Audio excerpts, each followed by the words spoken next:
Ito yung nakuha kong balita kahapon, no.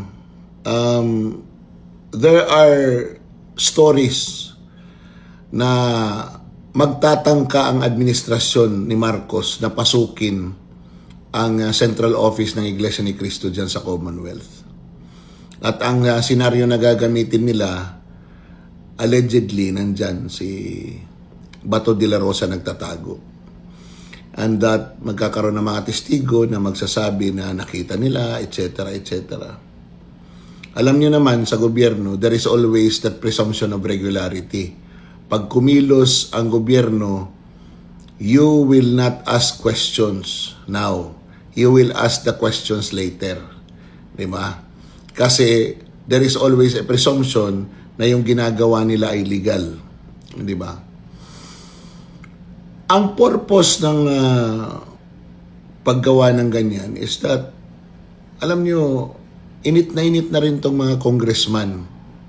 Itong mga congressman na ang kanilang boto ay nakadepende sa Iglesia ni Cristo, na eto sila ngayon ay bumoto sa impeachment at very vocal sa impeachment ni Vice President Sara Duterte. Natatakot ang mga ito na hindi suportahan ng Iglesia ni Cristo. And the only assurance that this administration can make, itong Marcos administration, is to destroy Iglesia ni Cristo. Yun lang yun eh. Alam nyo, pagkwentuhan na ng ganito, palaliman ng pag-iisip, hindi nyo maiiwan si Madarahog. Because I've been talking to a lot of people and isa lang ang lumalabas. Di ba? Ang hadlang na lang sa administrasyon na ito, na isang malaking organisasyon ay ang Iglesia ni Cristo.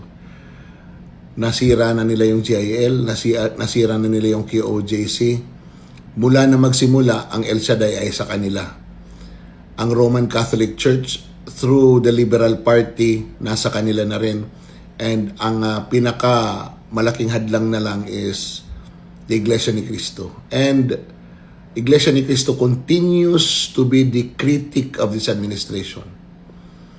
At the only way to destroy it is to attack it by using legal means kuno, and to create a narrative that it is an evil organization.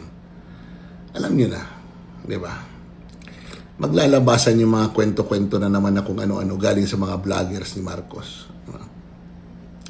Well, nakakabahala. Ang sobra na ang iniisip ng administrasyon na ito in destroying its people.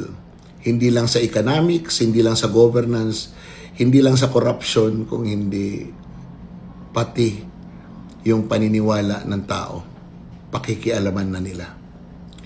They are really afraid na at the turn of 2028, iba ang maging Pangulo at lahat sila habulin sa kanilang mga kasalanan.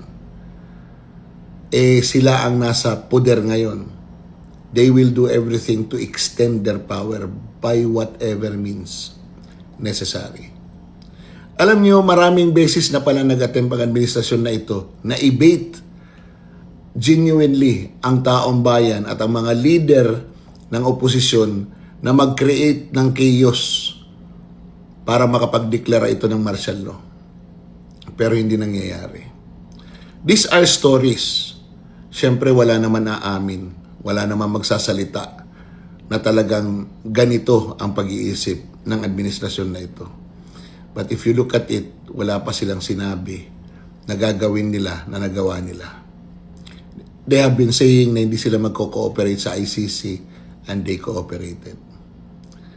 Sabi sila, walang warrant of arrest si Bato at yet tinutulungan nila yung ICC na madakip si Bato for their own benefit. Diba? Nakita nyo ngayon yung pagpalit ng liderato sa Senado. It is not about programs of government. It is about impeachment and the flood control issue. More on the flood control and a little bit of the impeachment. Pero ngayon nakikita natin na yung impeachment talagang they arrested Jinggoy, they suspended Jinggoy, kulang na ng isa, di ba? Pag maaresto si Marcoleta, isususpend din, kulang na ng dalawa, magiging 22 na ang senador na boboto sa impeachment. And if they will be able to arrest Bato, and if Bato will be brought to The Hague, magiging 21 na lang.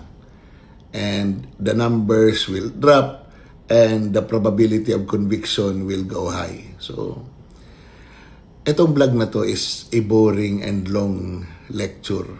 Pero, it goes to show that the Filipino people, the Filipino audience has already matured and that they already acknowledge the yung impormasyon na nanggagaling sa ibang tao na nakakapag-analisa is better than those that are prepared by the people of the government para isaksak sa utak ng mga Pilipino at paniwalaan ito para magtagumpay ang kanilang iniisip para sa kanilang mga sarili. Sayang ang bayot.